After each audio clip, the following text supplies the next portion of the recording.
Hi friends, back with my April update.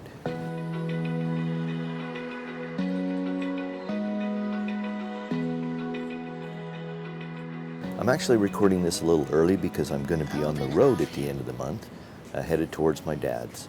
So I'm looking forward to getting the jacks up and moving, and then I'm not looking forward to it because I've been parked here for roughly 6 months. And it's always a challenge to go through and check all your cabinets and make sure you kind of got everything kind of jammed in there to keep things from falling over. So I've been working on that the last couple days. It's actually been quite a productive month, to be honest with you. I have installed my battery monitoring system. That's all part of a lithium upgrade that I've got going on. When I get out to my dad's, I'm going to finish that up. But I wanted to get the battery monitor installed. I also got a lesson in you get what you pay for. I just published an RV how-to video, I should say RV how not to video, about this bus bar. These nuts, seats on the bolts. You can go watch the video. I'll put the link up here, I think it is. But anyway, you can go watch the video. But these things are junk, and and like I say, it's just another lesson in you get what you pay for. And so, it is what it is. These are trash. I'll recycle them, and then I'll get some real ones. I'll get some good ones. I also discovered, I guess it was probably, it must have been Sunday this week, so just a couple days ago. When I came home, the RV smelled like urine. And I found that was kind of interesting because I'd just done the tanks day before, and had the borax and everything in my tanks, and so everything should have been good. And I went in and it wasn't the tank. And so it was dark when I got home, so I had to wait till the next morning. But when I went out to investigate what the leak was, and I'll have to backtrack and say I'd already had a leak in the water bay that I hadn't been able to find. It was an intermittent. It would happen and then not happen. So I decided that I'd have to go out and dig into the water bay and see what was going on there. And so I took the water bay apart and was looking around in there. I really didn't see anything leaking. I don't know how I didn't find this before, but when I took that panel apart, I was looking for a leak and realized that there was black water that had been soaking into the carpet underneath, in the back of the cabinet there. And looked further and found out that the drain line in the black tank was cracked from end to end. And it's probably been that way since I bought the coach. I didn't really ever see it or recognize it. I've never had any work done on it. But what I found is that the pipe was cracked from end to end, and somebody had taken silicone and pushed silicone into the crack and then had wrapped it with this black tape. It looked like that Gorilla tape. And so finally that gave up, I guess, after 7 years of nearly continuous use, and it started leaking. Well, that was quite the challenge to get fixed. Actually, it turned out to be a pretty easy challenge because I was out there working on it. One of the neighbors walked by and he was chatting, and he said, what might work good on that is that Flex Seal. There's silicone in the crack and then they taped it. So I'm going to try some of that butyl roof tape and see if I can get it sealed. Yeah, until I can get, because I don't want to have to tear into that. You know what would be good is that black stuff you spray that you might see in the. Oh yeah, I've seen that on TV. Yeah, that spray and seal or whatever. Flex Seal. Flex Seal, yeah.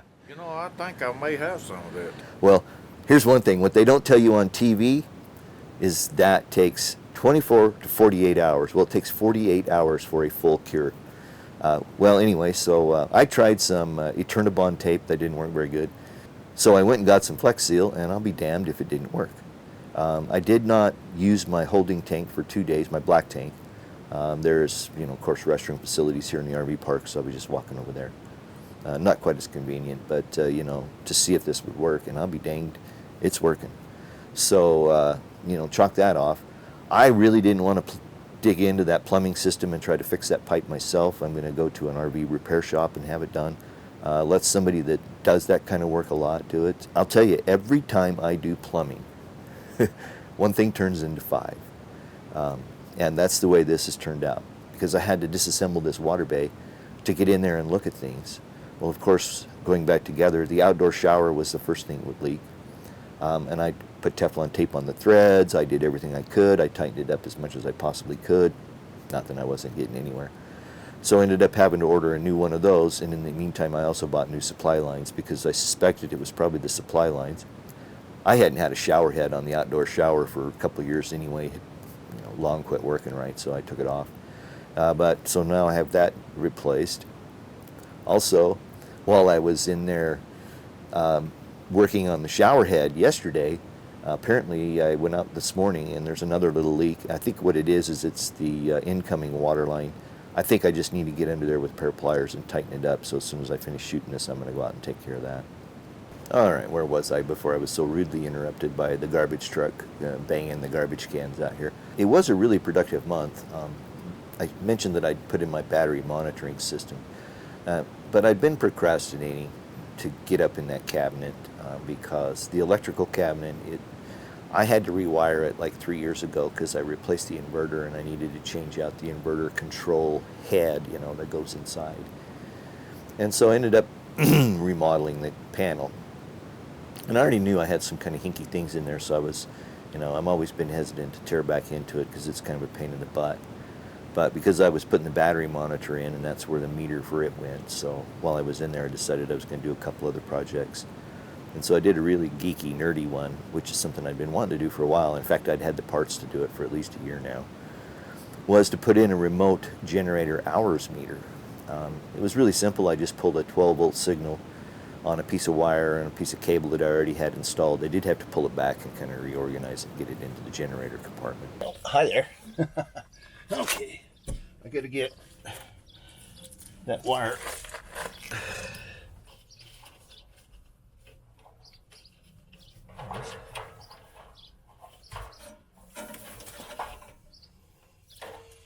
There we go. I got it. But then I just went to the 12-volt side of the hours meter in the generator and I pulled that signal up in here, and I'm driving my remote hours meter inside now from that. That should be pretty handy, although I don't use the generator a lot. Really, ever since I put the solar on, I haven't had to use the generator a lot. But it's always something I wanted to do, so I decided that while I was in that panel, I was going to do that. One of the other things I needed to do in that panel is that the chassis radio system has a speaker in that panel, and it was a 5 1/4 inch type speaker, one of those round ones. But it was rattling really bad, and I'd probably blown it. Yeah, when you're rolling down the road, it's loud enough in the RV, and then you got to turn the music up even louder so you can hear it. And I probably blew it. Who knows? But I decided that since I was in that panel, I might as well do everything all at once, get it all done. And so I was replacing that speaker. Well, it's clear to me that Newmar installed that speaker on the face frame of that panel before they put it together, because the screws were driven at an angle and it was so tight that I couldn't get a screwdriver on it. The handle of the screwdriver kept running into the roof of the the compartment. And I ended up having to take a kind of a long screwdriver bit I had for my drill and a pair of pliers and basically wrenching that speaker out. What I thought was going to be a 5-minute project turned into a half a day, because I bought 4x10 speakers. The hole measures 4x10, but unfortunately the way the speakers are designed, the lugs to mount them weren't quite long enough, so I had to go get a piece of scrap plywood that I've been carrying with me for an issue, for something just like this. And I made this backer plate for it, but I could not get the screws into that. I was screwing into hardwood, which is hard enough as it is, and I really couldn't drill a pilot hole or anything like that. On my list of things to get is a right angle drill head. But the long and short of it was it took like half a day to put that speaker in. I actually managed to get it glued in. It's the only way I could get it to put in there, because I could get a couple clamps on it and clamp it in. And so I just put some construction adhesive on it and just glued it in. It works for now. It might be a bugger to get out, but it is what it is. I'd mentioned in my March update that I was worried about getting underneath my bed because I thought the gas springs were a little bit wore out. These were 2780s. You can just look right on these, and there's a label here that says something like ML2780, so it's a 27-inch long, 80-pound gas spring. And so I doubled those, and so I put 160s in. Works like a charm. Really simple to install. I didn't do an RV how-to video on it because there's just a metal keeper clip on the back of this head. It's a ball and socket type of arrangement. And so you pop that keeper clip off the top and the bottom, you pull the old one out, you snap the new one in. It already has the keeper clips on it. It snaps in and you're done. It took like 5 minutes. And so I didn't bother to record that one. I forgot to mention that while I was putting that speaker in, I'd gotten out my stool. I had one of these little short folding leg stools, aluminum. And I'd used it a couple of times, like if I had to park the RV and the front was too high, I wanted an intermediate step to step up onto the steps. Anyway, a long story, make it longer, TR. But while I was up in the cabinet working on the speaker, I needed more leverage, so I needed to be higher, and I put that thing in here and I was working on that, and one of the legs twisted and fell out from underneath me. And so when I fell, of course, I destroyed a tripod that I had my GoPro camera on, and also I must have tried to turn to catch myself, and I wrenched my back. So basically I had to stop the project, and it took me like 3 days of recuperation. I'd work 10 or 15 minutes, and then my back would start aching again, so I'd have to lay down. I spent a lot of time right here on this couch watching Netflix and Hulu. But I finally got that project done, and learned my lesson. That step stool is in the recycling bin now. I know I have quite a few new subscribers, and I've been getting some comments on how I should do this or how I should do that, to get more subscribers. And I've said this all along, I do the RV how-to videos just so you can see that, it's easy to do. You can do it yourself, probably save yourself a ton of money, because the RV shops are expensive. And the other thing is I'm not here for subscribers. Another email interruption there. I'm not here for subscribers, okay? It's great. I love everybody. I love interacting with folks. The comments are awesome. I appreciate your suggestions, but this isn't my primary mission. I'm retired. I'm not doing this for the money. The subscriber count, of course, is a great ego boost, and I do appreciate every one of you that has subscribed. It's very humbling and sobering to me that many people would subscribe and like my content. So, if I don't do what you suggest to build my channel, please accept that. I do take the comments for the way they were intended as very sincere, but that's not my mission. It's not my life, and so I'm just going to keep doing what I'm doing. And I thank you for putting up with my what do you want to call it, scatterbrainness. I'm the original absent-minded professor, I've been told. Which brings me to another one, and that's Facebook and Instagram. I've always kind of begrudgingly done social media. I know that probably a lot of my audience is, in my age group. And so social media, it's difficult to get into too much. It's nice to be able to keep up with friends that are dispersed across the country and family members, But I was searching. I need to get a physical when I get out to Arkansas. And so I was searching for a physician out there. And I got interrupted by a text message or something like that, but it was an instant message on Facebook, I guess, and so I went over to read this IM. And there was already an ad there for physicians in Arkansas. And this was like, I'm in the middle of a search. Facebook has already scrounged and found out what I'm doing, and now they're presenting advertising to me, so I'm kind of done with Facebook. I'll get on my desktop, I'll check it occasionally. If you're trying to message me, your best bet's probably send me a YouTube message, because I do, respond to those. But as far as Facebook, Instagram, I'm still kind of on the fence on. I don't see a lot of advertising from Instagram, I think, which is a plus. But Facebook, I'm kind of done with it on my remote devices.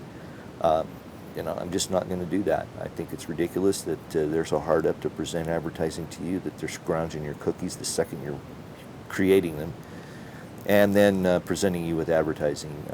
I never really cared for Facebook all that much, so you're probably going to see me not do as much Facebook posting. I haven't done a lot in the last 3 or 4 months anyway, because I've kind of gotten disgusted with it. But for that very reason, now it's not on any of my mobile devices. I'll only be looking at it from my desktop. Oh, and one more thing before I forget about it. In fact, I'm recording this after I've already started editing the video. Again, I'm humbled that I've had some contacts now here in the last month or so about sponsorships, about people wanting to give me stuff and to, I guess, review and perhaps become an influencer. Again, I'm humbled. I appreciate that, but I'm going to be very frank.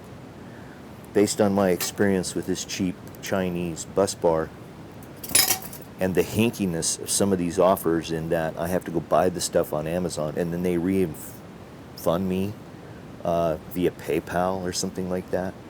That's not going to float, okay? I'm not interested. I had another one, they kept sending me, how about this, and these were these cheap stuff links.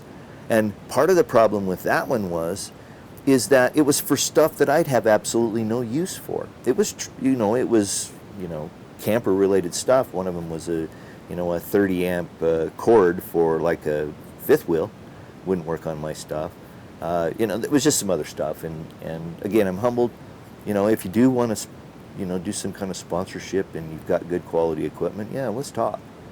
But if it's this cheap Chinese crap, or there's all these hinky things that you have to do, you buy it and then we reimburse your money or refund you, I'm not going to do that. That's just not my thing. So, I'm going to try to keep it real, okay? And I'm going to try to be honest with you, just like I did with this bus bar. When I make mistakes, I'm going to call it out, and I'm going to let you know so you don't do it. But I'm also not going to purposely, I should say, buy crap and have a bad review on it, or basically have to go through hoops. If you want me to review your stuff, then you contact me and we'll set up something that you can send it to me. Otherwise, it ain't happening. So like I mentioned, I'm probably like 4 days from jacking up and heading out. I've pushed it a little bit. It's getting warm. It's been in the 90s quite a bit. In fact, they're calling for 97 degrees today, so I'm not looking forward to that. Plus, I don't have an awning that I can put out, and my fridge is on the sunny side of the coach. It gets sun from the morning till probably 2 o'clock in the afternoon. My fridge has been working overtime. I've noticed it running quite a bit lately, and I noticed it on my power monitoring that there's additional amps over what I would normally be seeing at a particular time during the day. And it's definitely the fridge running, so I got to get that awning on. Which brings me to the whole awning window situation. I've been working on this since January, okay? This is April, almost the end of April. So what are we? That's almost 4 months now that I've been, explicative deleted, screwing around, trying to get this done. The company that I was using, well, let me tell the whole story. I had called like the big RV dealers here in town, and it was like you couldn't get them to call you back. And in fact, I called this one company twice and never did get them to call me back. I finally talked to a person rather than left a voicemail and told him what I needed, and he heed and howed and hummed around about it and said it might be 3 days before the parts department gets back to you and all this crap. And so I said to myself, yeah, they're not interested. I had talked to 2 remote RV repair companies, and the one guy just flat out didn't call me back. And that was after me chasing him down here in the RV park and asking him about it, because he was doing some work out here. And he just heed and howed and hummed around about it. So I don't know what's so damn hard about doing an awning or getting the window. I'd already done the research on the window. And by the way, I will say that I knew that the lead time on the window was going to be quite a while. I had got the part number from Newmar. In fact, I had supplied it to the people that I was trying to get bids from for this insurance quote. And the Newmar guy told me it's going to be 5 to 6 weeks. They're going to have to make that window because they don't make them anymore. Okay, that's fine. I was totally down with that. That's why I started working on this, as early as I did. But this company that I was using, and they were Johnny on the spot. When I called them, got the quote, they took care of all the insurance stuff. And then I was calling back to get status on it. Well, give me a day or two to call those people, or give me a day or two. It might be a day or two before I get back to you, and then it'd be like 3 or 4 days. Then I'd wait a week, and then I'd call back in. And I was trying not to be a pest, okay? But it finally came down to time for me to start thinking about getting down the road. And I just called them up, and I finally kind of had to get ignorant with them and say, listen, I'm leaving on the 25th, come hell or high water. I'm going to be there on the 24th, and you're going to put this awning on, whether the window's here or not. And if the window's not here, you're going to have to call Newmar and have them drop ship it to me at my dad's, and I'll put it in out there, because I'm sure I can do the window myself. It's not rocket science. What irritated me was that I would call this guy, and he would say it'd be 2 or 3 days before he'd get back to me. Then he wouldn't get back to me. And I'm thinking to myself, how frickin' hard is it to make a phone call? Well, I'm not naming this company yet because the jury's still out. I'm going to wait till we get the work done, and then we'll see. If it turns out they did good work, it was probably just the fact that, it was going to be a while to get the window. And maybe I suspect that they hadn't ordered the awning, because I had actually told him that I wanted them to get out here and put the awning on right away. And again, it was a 3 or 4 day cycle before they called me back, and I just don't think they had the awning ordered yet. So I think they were sitting there on a $5,000 insurance check collecting interest, not boughting, having not bought the parts or expended anything other than a couple phone calls, and those were even spotty at best. But finally, I got pissed off enough, I guess, that they finally decided that they were going to have to take care of me. And they pushed it out to the very last day I'm here. And in fact, it's not even the last day I'm here. My month's up here on the 24th. I'm going to move over to their shop and stay the day or the night in their lot. And then they'll put it on the 25th. And then I'll head out from there over to Freightliner to get my normal annual service, oil, filters, those sorts of things done, and then hit the road. So that's pretty much, I hate to say it, because I've tried to become a lot more patient, and I have gotten a lot more patient, over the last 25 or 30 years even. But that really kind of irked me. I'm going to keep their names off the record for now until the work gets done, and then we'll see. Then we'll make a Then we'll make a determination on whether or not I slam them, or I say, hey, yeah, these guys worked out. I can't think of anything else. Let me look at my notes here. Let me look at my cheat sheet. That's it. Gotta go. Thanks for watching. Be sure and like and subscribe and do all those great social things. I know you're better at it than I am. And I'll look forward to talking to you. I'll probably start to update a little bit more frequently once I kind of get back on the road and there's things happening and things going on. But for now, it's time to go. And thank you for watching. Until we get together the next time. Peace.